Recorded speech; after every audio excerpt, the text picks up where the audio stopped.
सबसे पहले बात ज्योति जासूस को लेकर हुए नए खुलासे की कर लेते हैं।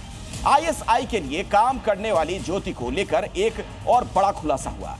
पता यह चला है कि साल 2024 में पाकिस्तान के दौरे के बाद ज्योति बांग्लादेश गई थी।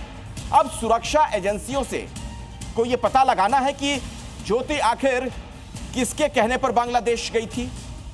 क्या कोई खास उसे टास्क भी दिया गया था? बांग्लादेश से दानिश के संपर्क में वो कैसे आई थी? बांग्लादेश से दानिश से उसने बात की थी? तख्ता पलट में आईएसआई की भूमिका थी क्या? ज्योति को इस बारे में क्या कुछ पता था? ज्योति फरवरी में ढाका क्यों गई थी? ज्योति ढाका यूनिवर्सिटी क्यों गई थी? सवाल तो यह भी है।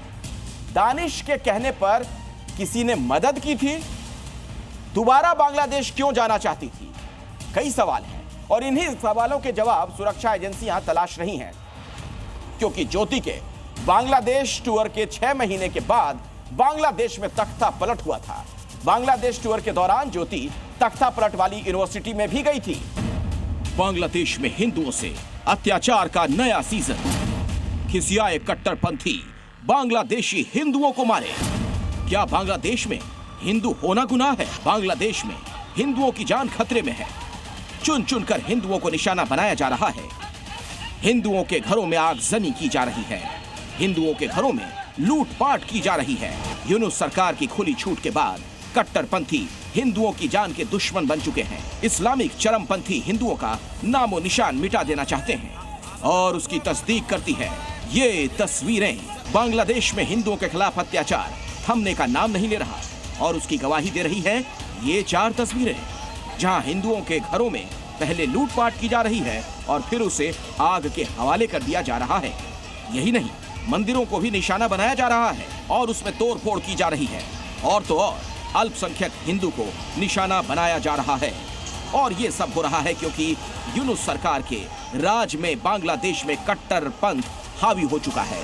बांग्लादेश में इस वक्त जो हालात हैं वो साफ इशारा कर रहे हैं वहां हिंदू अल्पसंख्यकों का अस्तित्व खतरे में पड़ता जा रहा है। अब तक तो बांग्लादेश की मोहम्मद यूनुस सरकार कट्टरपंथी ताकतों और जमातियों के अत्याचार पर सिर्फ चुप ही थी, लेकिन अब तो उनके सामने घुटने टेकती नजर आ रही है। ताजा मामला बांग्लादेश के जेसूर जिले का है, जहां मोशियाहाटी गांव में कट्टरपंथियों ने हिंदुओं को निशाना बनाया। कट्टरपंथियों ने हिंदुओं के घरों में जमकर तोड़फोड़ की और लूटपाट के बाद घरों में आग लगा दी। इस महिला का सब कुछ तबाह हो चुका है। कट्टरपंथियों के हमले के बाद घर में रखा सारा कीमती सामान लूट लिया गया। साथ ही धमकी भी दी गई कि अगर पुलिस में कंप्लेन की गई तो अंजाम और बुरा होगा। लिहाजा अपनी बेबसी पर रो रही है और यूनुस सरकार को कोस रही है।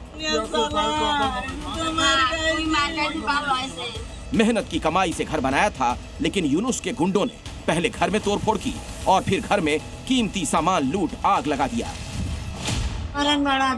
क्यों नहीं अंधकार लाइट वाइट सब भांगे फिरे थी। তারপরে চলে গেল ঘরের বাচ্চারা কালকে এসে ডাকবো। ঘরে আগুন দিয়ে বাথরুম ভাঙিয়েছিল, টাকা পয়সা কাগজ পুড়াই দিয়ে গেছে, দাম চাল পুড়াই দিয়ে গেছে। টাকা পয়সা কত কিছু? টাকা পয়সা কত কিনেছে? 1,25,000 নেছে। আর এই ঘরের তে নেছে মানে 1,500 আর ভিতরে চাল ঠাল পুড়াই দিয়ে গেছে। তাই চাল খাট কাপড় तो सब पुड़ाई दिए।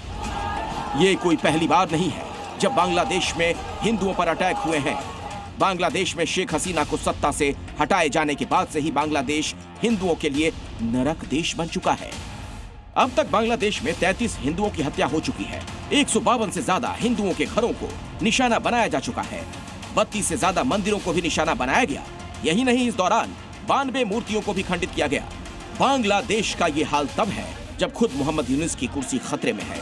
बांग्लादेश में कभी भी तख्ता पलट हो सकता है, क्योंकि बांग्लादेश के आर्मी चीफ वकार उज जमान मोहम्मद यूनुस से नाराज बताए जा रहे हैं और वकार ने यूनुस को अल्टीमेटम दे दिया। बांग्लादेशी आर्मी चीफ नहीं चाहते कि मोहम्मद यूनुस सत्ता में रहें, जिसका मतलब है मोहम्मद यूनुस का तख्ता पलट अब तय है। वकार ने यूनुस को दिसंबर तक चुनाव कराने का अल्टीमेटम दिया है। साथ ही ये भी चेतावनी दी कि सैन्य मामले में यूनुस दखल ना दें। म्यांमार के साथ कॉरिडोर बंद करने का अल्टीमेटम दिया है। संप्रभुता को प्रभावित करने वाले फैसले ना लें। मतलब जब यूनुस की कुर्सी जाने वाली है, ठीक वैसे ही समय में कट्टरपंथियों को छूट भी मिल रही है